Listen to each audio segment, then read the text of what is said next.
Love you more.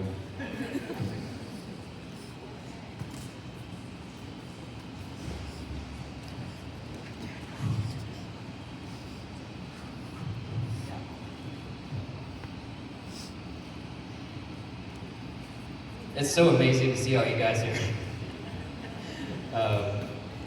If you didn't notice, I actually just bought these shoes yesterday for the dance marathon.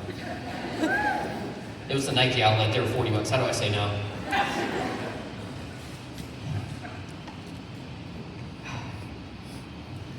This is great to be here. I don't know if I'm actually the longest running person, but this is my 16th year here at SSDM Thon.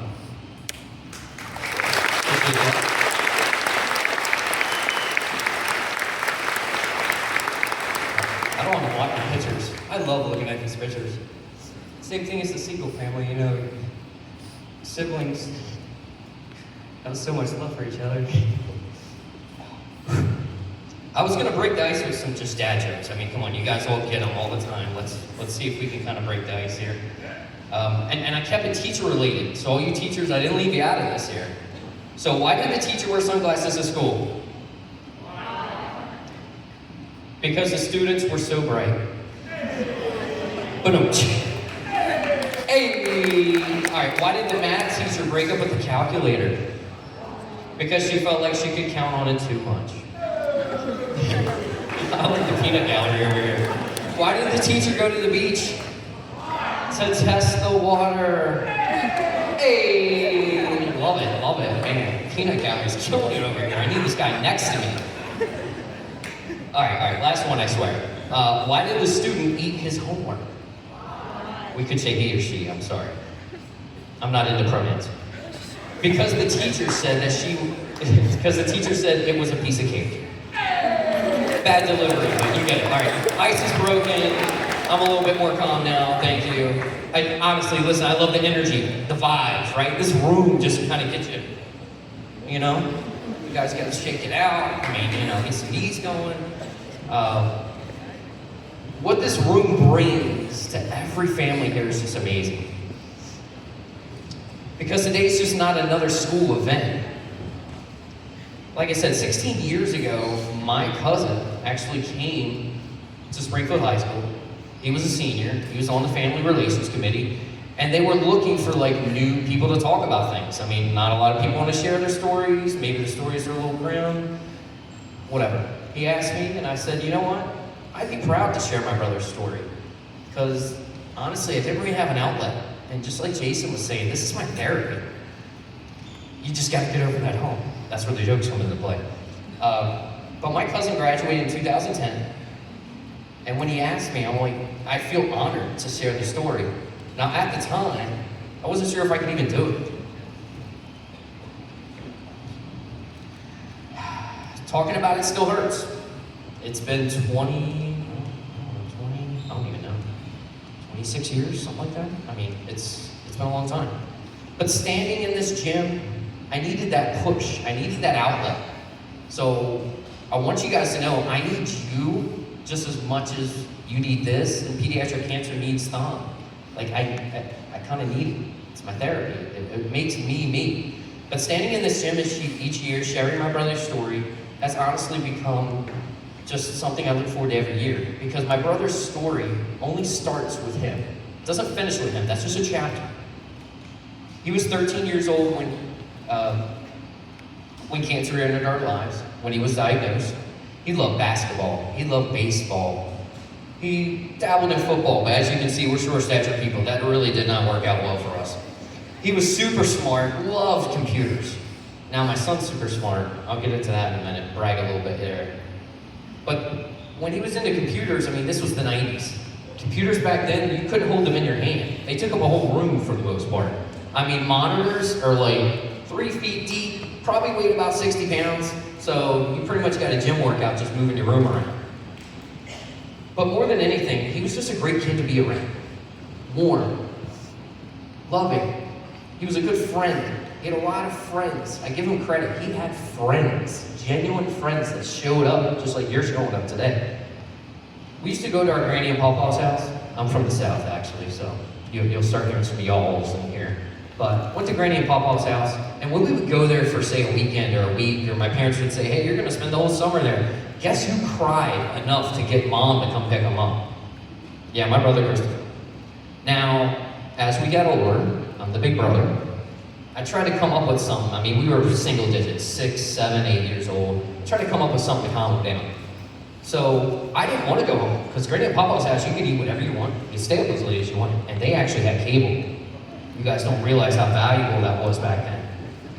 We didn't just have bunny ears with 8 channels, we had cable. So anyway, I asked him, I was like, hey, can you just hold my pinky and just not think about Mom for like 10 minutes? And he would punch me if he knew I was telling this story. He would hold my pinky. Whether we were about to go to bed and Granny and Pawpaw tucked us in, or if we were at the dinner table having supper, he'd reach over and grab my pinky. So, that connection that we had, it doesn't matter how many memories, how long they were here on this earth, those memories stay with you. I'm in my 40s now, and I still think about him grabbing my pinky. I'm not gonna lie, it's touching, it's warming, it's love.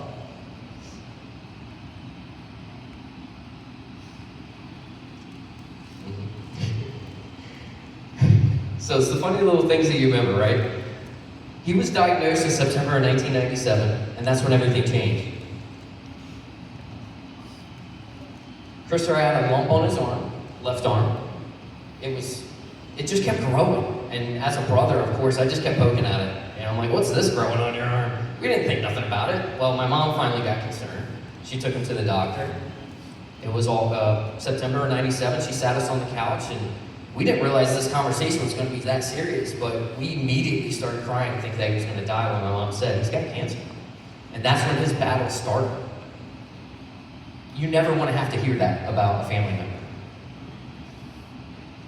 Now, Christopher had options. He could remove his arm, have a 90% chance to live, but that cancer was wrapped around a nerve. So it was like a 30% chance that he would live if he kept his arm. It was right below his bicep. So at 13 years old, my parents did not want to do anything to impact his life that strong. So I give them credit for having the strength, but they gave that decision to my brother. And at 13 years old, he said, I'd rather live with my arm than die without it. At 13 years old. Now, he was literally days before his 14th birthday. You guys are all 15, maybe you're still 14. Think about losing an arm if you're a sports person. I mean, it's just a way of life. You don't want to do that. But honestly, every decision changes history, right? I can't change that. And I wouldn't want to change that, because I want to know that he lived his life his way.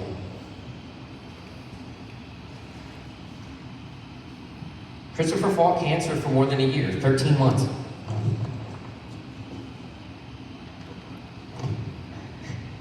During that time, he had a lot of life evaluations. He wrote a poem that said, I'm Italian and a computer whiz. He really embraced his heritage. He liked it. But the whole computer whiz thing, I'm not kidding. He was 13 years old, and he was doing soft coding with numbers. Like, he was a whiz. I just didn't care about computers. I was outside playing wall ball.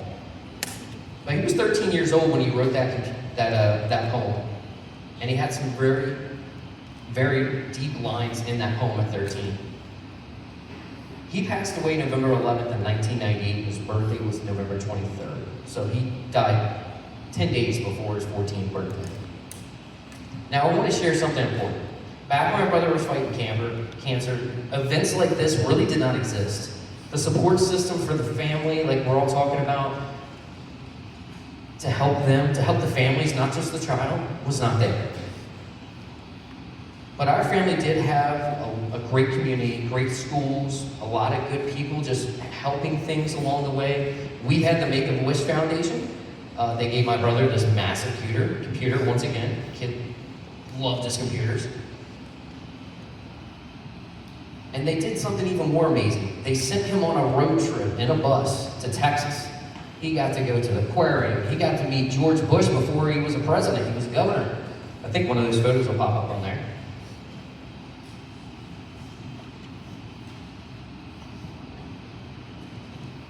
For kids fighting cancer, that moment means the world. It's the moments that weigh on everything he was going through that just felt a little bit lighter.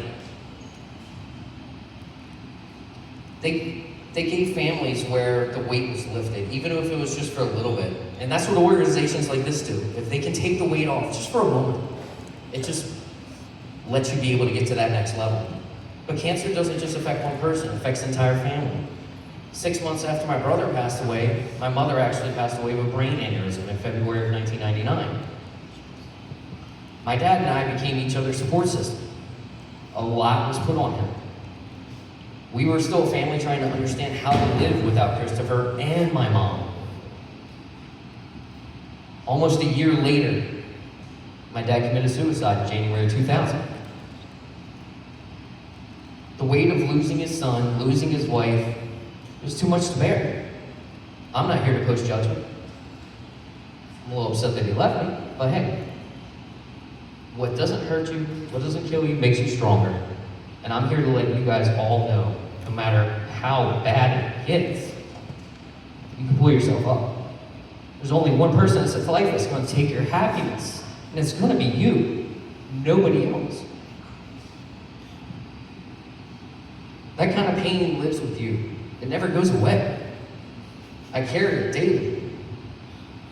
Christopher, I just handed you my water bottle. We can make this a little bit more interactive, if you will. Hold that water bottle out for me.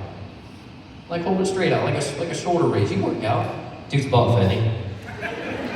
Got pythons. Make those bad boys dance. Just kidding. All right, continue to hold that. I'm gonna circle back to you. I'm gonna circle back to you.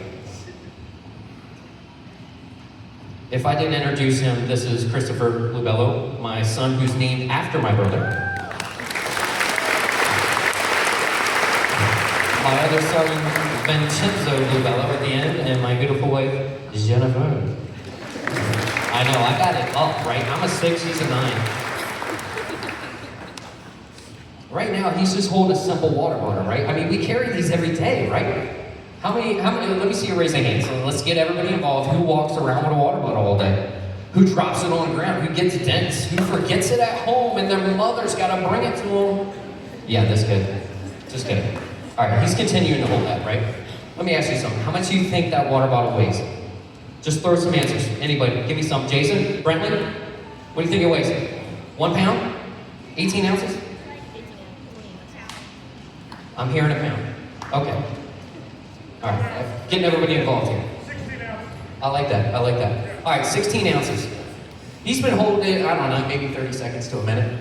Oh, there's the poem my brother wrote. Is that getting heavy for you, bud? A little bit? All right. Just curious. 1, 2, 3, 4, 5, 6, 7, 8, 9, 10. 10 seconds doesn't seem long, right? Carrying a water bottle around doesn't seem long. Doesn't seem crazy, right? But cancer doesn't just last 10 seconds. It stays with you, it weighs on you, it gets heavy over time. Loss gets heavy, grief gets heavy, everything gets heavy, right? Over time. The fear, the hospital visits, the stress, the financial burden. And eventually it comes to be really heavy. Now imagine somebody walks up to you like Thon's about to do for every other person that is impacted by pediatric cancer, and says, let me help you with that. Let me help you with that. I just took that away from you for a moment, right? Does it feel good? You want to take it back? Oh, you see how we use the other arm? Okay, hold on. You don't have to hold it out anymore. I wanted to give you a visual representation of what this event is doing for families. May not be me directly, but Make-A-Wish was there for me. Now you're here for the next round. You're here for the next group of people that are getting diagnosed as we speak. You're taking that burden for a split second off of them. And guess what? That feels good, right? You're shaking it out. He's looking forward to going to the gym later. Planet Fitness in Folsom, guys. He does supersets. Recently, I actually had somebody come up to me that recognized me from Thon. Her name was Emily, and she's actually in the crowd right now. She's right there in front row. Anyway, but that's what this event brings, right? It correlates with people. They recognize you. Your story sticks with them. I don't care if it's a loss, if you're in the middle of the battle, if you survive the battle. Your story is impactful. I even had a girl, I forget her first name, but I know her last name was Sherwood. She came up to me at my car dealership like 10 years ago. She was like, I graduated from Thon back at Springfield in like 2012. I know you. So like, it's just crazy. People recognize, people will relate, it sticks with them. That's when I realized something. This gym doesn't just stay. What happens in this gym doesn't stay in this gym. It travels with you, it shapes you, it becomes who you are. But you know what's really impactful for me right now, today, this time that I'm up here, not the other 16 times I was.